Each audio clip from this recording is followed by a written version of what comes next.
Le point sur l'actualité, bienvenue à tous. Et on commence avec cette victoire de la RDC, match de barrage aller des éliminatoires du CHAN Afrique du Sud 2014. Les Léopards de la RDC ont battu ce lundi à Garoua au Cameroun les Lions indomptables sur un score étriqué d'1-0. But marqué à la 70e minute par Mumbele sur un service de Mbidi Mavwanga. Les Léopards ont donc bien voyagé au Cameroun pour le match aller. Il faudra assurer la qualification au match retour prévu le vendredi prochain à Lubumbashi. Les détails avec le coordonnateur des équipes nationales de la RDC, Théobald Binamungu.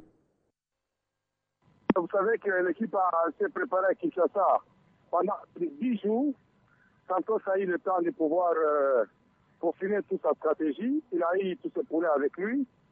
Et aujourd'hui, on a été reçu par une équipe foudroyante, les Lions indomptables, qui a pratiquement dominé toute la deuxième mi-temps. Les joueurs congolais étaient déjà avertis. Ils étaient obligés, franchement, de pouvoir sortir du Cameroun avec une belle victoire. C'est ainsi qu'à la 70e minute, Mobelendon de V-Club a marqué le but espéré des Léopards sur un centre de Mbidi. Et le match vient de se terminer dans une belle ambiance. Nous pensons que nous allons quitter demain à 9h, 4 sur Lubumbashi et préparer le match de tout saisi le 30 le vendredi. Les Lions indomptables, ils doivent organiser leur voyage et nous les attendrons à Lubumbashi. Donc l'équipe est très sereine, ils vont se reposer ce soir et demain ils prennent le vol pour commencer le travail à Lubumbashi dans la soirée.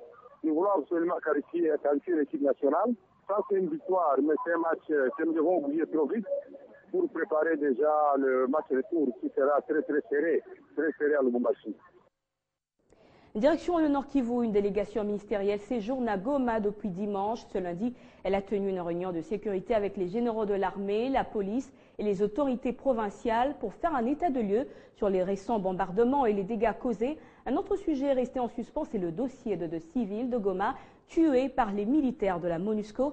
La délégation ministérielle doit également rendre une visite de réconfort et apporter assistance aux familles éprouvées.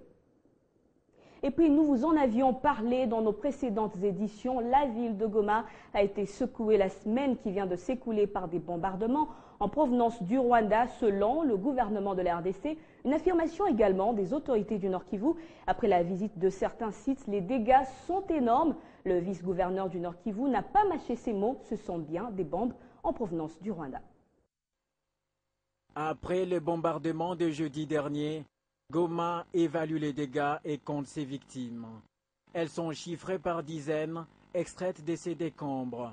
D'autres qui ont eu la vie sauve ont été évacuées dans les hôpitaux et sont prises en charge par l'exécutif provincial. Il sera appuyé par le gouvernement central, rassure le ministre de l'Intérieur. J'estime que la province du Nord Kivu a un gouverneur qui s'appelle Julien Paluku. Je vais lui donner la possibilité de continuer ce qu'il a amorcé hier. D'un ton dur, le vice-gouverneur, lui, n'a pas tergiversé quant à l'origine des obus tombés sur Goma. Les obus que nous avons vus, ce sont des obus qui partaient de l'est de la ville vers l'ouest de la ville. Et à l'est de la ville se trouve bien le Rwanda.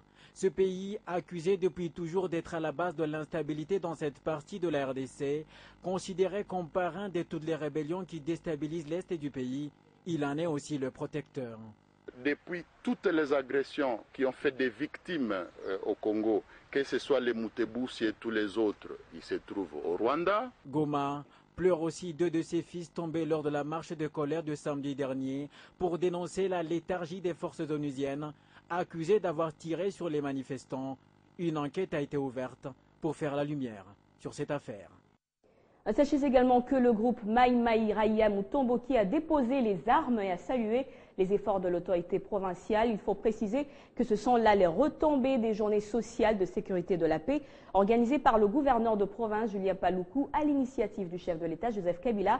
Ce groupe armé a annoncé cette nouvelle dans un acte d'engagement de fidélité où il souligne qu'ils sont décidés à participer à la pacification, à la sécurisation et à la restauration de l'autorité de l'État sur toute l'étendue de ces entités.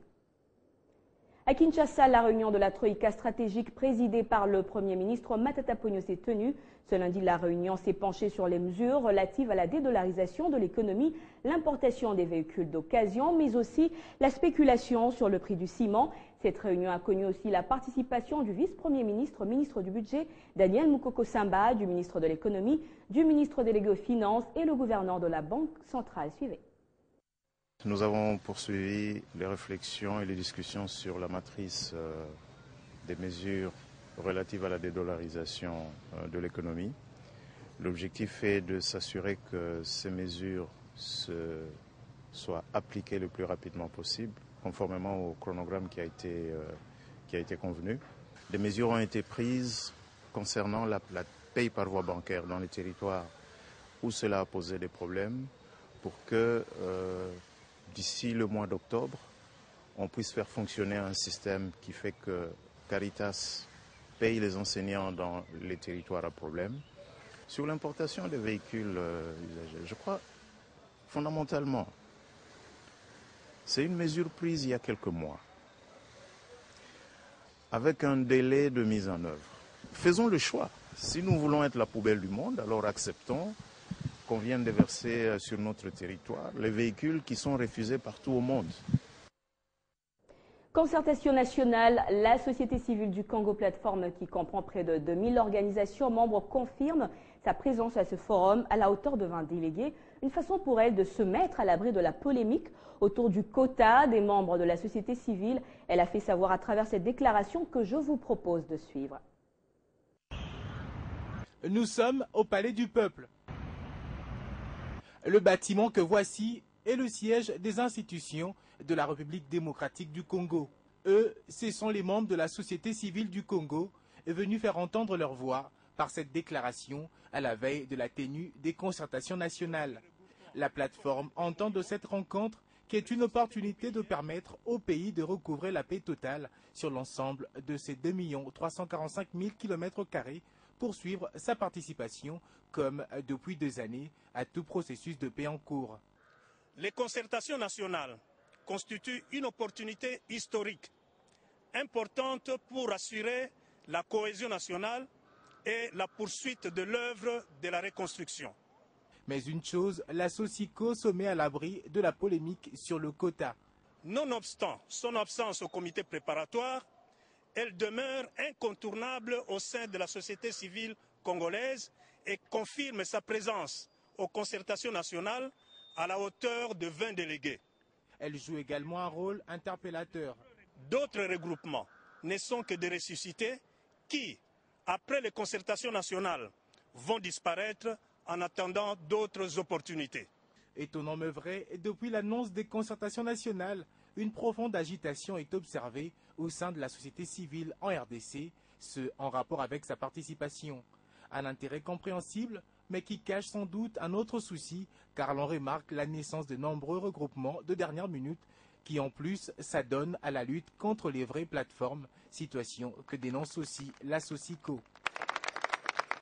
Un processus électoral, les membres de la société civile renforcent leur capacité en leadership et gestion des conflits pour les acteurs électoraux. C'est au cours d'une formation organisée depuis ce lundi à la Gambie par la Commission électorale nationale et indépendante. Fabien Lumbala. Le bureau et la plénière de la Commission électorale nationale indépendante tiennent avec raison à l'implication effective de toutes les couches sociales du pays au déroulement du processus électoral. Voilà qui justifie ces rencontres, fruit du cadre des concertations CENI Société Civile. À travers cette formation, la CENI et ses partenaires